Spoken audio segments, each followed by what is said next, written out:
दोस्तों सच बताना, आज का कॉर्पोरेट वर्ल्ड कुरुक्षेत्र से कम है। वही पॉलिटिक्स, वही कंपटीशन, वही फीलिंग कि क्या मैं सही हूं, सही रास्ते पर हूं। हम सोचते हैं हमारी प्रॉब्लम मॉडर्न है, deadline, toxic bosses, impostor syndrome. पर सच तो यह है कि सबका ब्लूप्रिंट 5000 साल पहले महाभारत में लिख दिया गया था। आज हम कैरेक्टर की बात नहीं करेंगे, आज हम बात करेंगे आपकी कर्ण, भीष्म, द्रौपदी और दुर्योधन के जरिए। हम समझेंगे मॉडर्न कैरियर के सबसे बड़े life lessons. This is the portrait of an epic and trust me, ये वीडियो आपका पर्सपेक्टिव बदल देगा। सबसे पहले बात करते हैं कर्ण की। अगर आपको कभी ऐसा लगता है कि आपके पास टैलेंट तो है पर एलीट डिग्री नहीं है, आपका राइट सर्कल नहीं है, आप एक स्ट्रॉन्ग रिलेशन नहीं रखते हैं, तो कर्ण की स्टोरी आप जैसी है। कर्ण वॉज अ जीनियस, लेकिन प्रॉब्लम एक थी कि पूरी जिंदगी उसने इस बात को प्रूव करने में निकाल दिया कि वो इस दुनिया का सबसे महान धनुर्धर है। तो प्रूव करना, वैलिडेट करना उसका दुख बन गया। कर्ण ने बहुत बड़ी मिस्टेक की। उन्होंने अपनी पूरी लॉयल्टी दुर्योधन को बेच दी, सिर्फ इसलिए क्योंकि दुर्योधन ने उन्हें मौका दिया था। हम में से कितने लोगों के साथ ऐसा होता है, लाइक बहुत सारी टॉक्सिक कंपनीज के साथ या बैड बॉसेस के साथ सिर्फ इसलिए टिके रहते हैं क्योंकि उन्होंने हमें तब मौका दिया था या तब जॉब दी थी जब हमें उसकी सबसे ज्यादा जरूरत थी। इसे कहते हैं पैथोलॉजिकल लॉयल्टी। कर्ण के कर्सेस तब सबसे ज्यादा ट्रिगर हुए जब उन्हें उनकी सबसे ज्यादा जरूरत थी।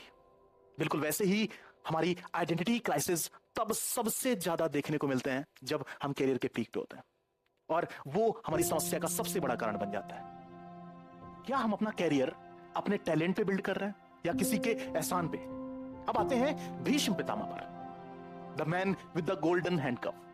भीष्म के पास पावर थी, एक्सपीरियंस था और इच्छा मृत्यु जैसा वरदान, पर फिर भी हेल्पलेस। क्यों? क्योंकि वो अपनी कस्मों से बंधे हुए थे। लाइफ में भी हम कई बार कस्मों से बंध जाते हैं। मैंने कमिटमेंट दी है, कंपनी मेरा परिवार है, बोनस आने वाला है। भीष्म ने पर्सनल धर्म को जस्टिस से ऊपर रखा। उन्होंने देखा कि गलत हो रहा है।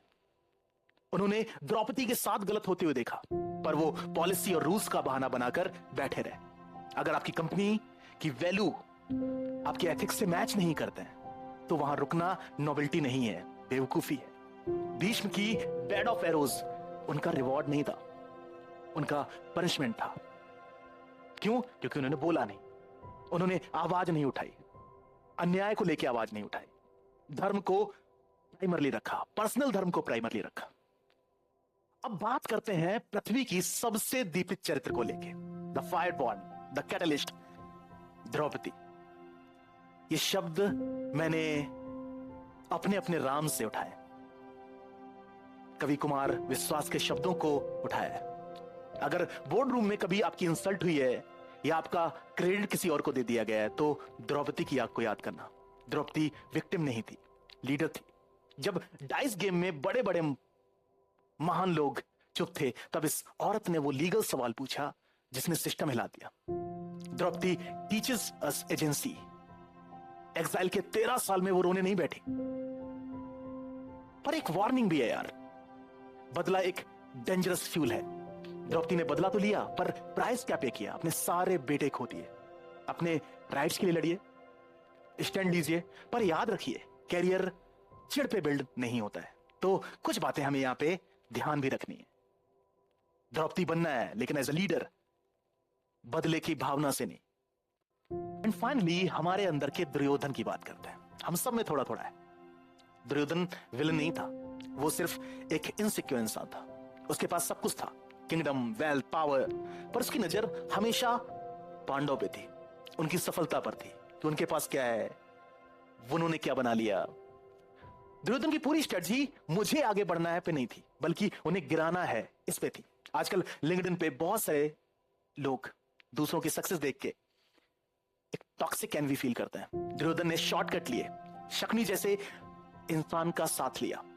तो आपने ये तय करना है कि कहीं आप उन लोगों का साथ तो नहीं ले रहे हैं जो शकुनी जैसे हैं। आपको बिलीव करना पड़ेगा कि अगर शकुनी का साथ लोगे तो लास्ट में आपको कुछ नहीं मिलेगा, अंत तय है, कुछ नहीं बचेगा, सब कुछ खत्म होगा। अगर आपकी खुशी इस बात पे है कि दूसरे सक्सेसफुल हैं, उनको लेके आप भी बढ़ना चाहते हो, उनको देख के आप भी बढ़ना चाहते हो, और अगर आप ये फील करते हो कि मैं फेल्यूर्स पे डिपेंड करूंगा, लोगों के फेल्यूर्स पे डिपेंड करती है मेरी खुशी, तो आप बिलीव करिए आप कभी ग्रो नहीं कर पाएंगे। आप वहीं पे रुक जाएंगे जहां पे आप हैं। तो आपको क्या बनना है ये आपने तय करना है। ये 4 कैरेक्टर आपको सिखाएंगे कि आपको कैसे चलना है, क्या जीवन है, क्या लाइफ है। तो इन चारों कहानियों के बाद आपको एक बात तो समझ आ गई होगी कि महाभारत कोई पुरानी कहानी नहीं है, ये रोज की रियलिटी है। कर्ण बनो पर किसी के एहसान तले मत दबो। भीष्म को एक्सपीरियंस करो बट उनकी रिजिडिटी को नहीं। द्रौपदी जैसा बनो बट हेट्रेड से बचो। दुर्योधन वाली गलती करने की कोई जरूरत नहीं है। अपने चैप्टर 1 को किसी के चैप्टर 20 से अगर आप कंपेयर करोगे तो आप बिलीव करो, आप वहां पे हैप्पी नहीं रह सकते। आपको वहां पे हमेशा ये फील होगा कि शायद मैं पीछे हूं। आपका कैरियर आपका कुरुक्षेत्र है। तो इसके लिए आपने कैसे लड़ाई लड़नी है, कैसे आपको कृष्ण बनना है, कैसे आपको अर्जुन बनना है, ये डिसाइड आपको करना पड़ेगा, तय करना पड़ेगा। तो कमेंट करके बताओ कि आप इन चारों कैरेक्टर में से आपकी पोजीशन क्या है, आपकी सिचुएशन क्या है। और अगर मेरी बातें आपको अच्छी लगी हैं तो लाइक करो, और इस टाइप के डीप थॉट को अगर और जानना है तो चैनल को सब्सक्राइब करो। मैं हूं अजय और इसी तरीके से इस चैनल पर बने रहिए। Thank you so much.